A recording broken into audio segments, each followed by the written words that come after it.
जम्मू कश्मीर के जिला किश्तवाड़ के गांव वरवान में इतवार के रोज एक बड़ा बर्फानी तोदा गिरा, जिसकी ये तस्वीरें हैं। वरवान में ये पहला वाकया है। मुर्गी ड्रैगन वरवान गांव के करीब बर्फानी तोदा गिरा। वीडियो में बर्फ के बड़े बड़े टुकड़ों को मुर्गी ड्रैगन वरवान गांव की तरफ गिरते हुए देखा जा सकता है। फिलहाल किसी जानी या माली नुकसान की कोई खबर नहीं है।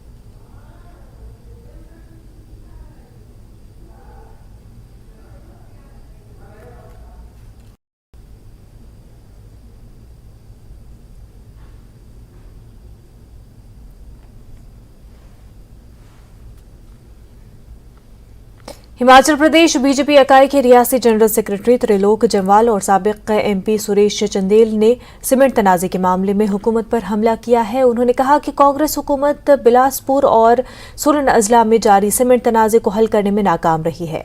पार्टी ने हुकूमत से सवाल पूछते हुए कहा कि इस मामले पर 40 दिनों से एहतजाज जारी है, लेकिन आज तक हुकूमत इस मामले को हल नहीं कर सकी।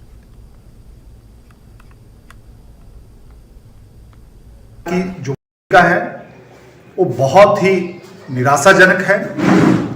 डिस्प्यूट को चले इतना लंबा समय हो गया, लेकिन अभी तक प्रदेश सरकार रेट तय करने की नोटिफिकेशन भी जारी नहीं कर पाई।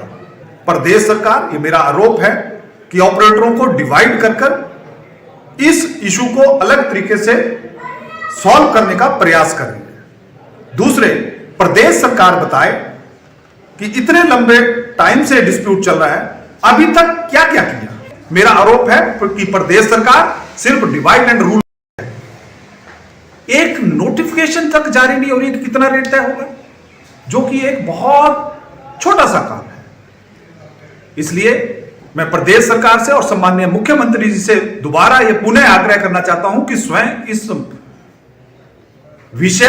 इस विषय की गंभीरता को और ऑपरेटर भाइयों के फाइनेंशियल पोजीशन को ध्यान में रखते हुए कि तुरंत इस विषय में इंटरवीन करें, क्योंकि इंडस्ट्री स्टेट सब्जेक्ट है, उनकी जुरिस्डिक्शन में है, तो तुरंत इस विषय को रिजॉल्व करने का प्रयास करें।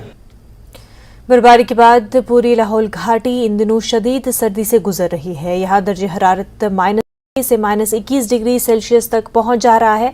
यहाँ नदी नाले भी जम गए हैं। कम दर्जे हरारत लोगों की जिंदगी पर खासा असर डाल रहा है। लोग घरों में रहने को मजबूर है। दूसरी जानिब महकमा मौसमियात ने 26 जनवरी तक मौसम खराब रहने और बर्फबारी होने की बात कही है। ऐसे में आने वाले दिनों में लाहौल घाटी के लोगों को मजीद सर्दी का सामना करना पड़ सकता है।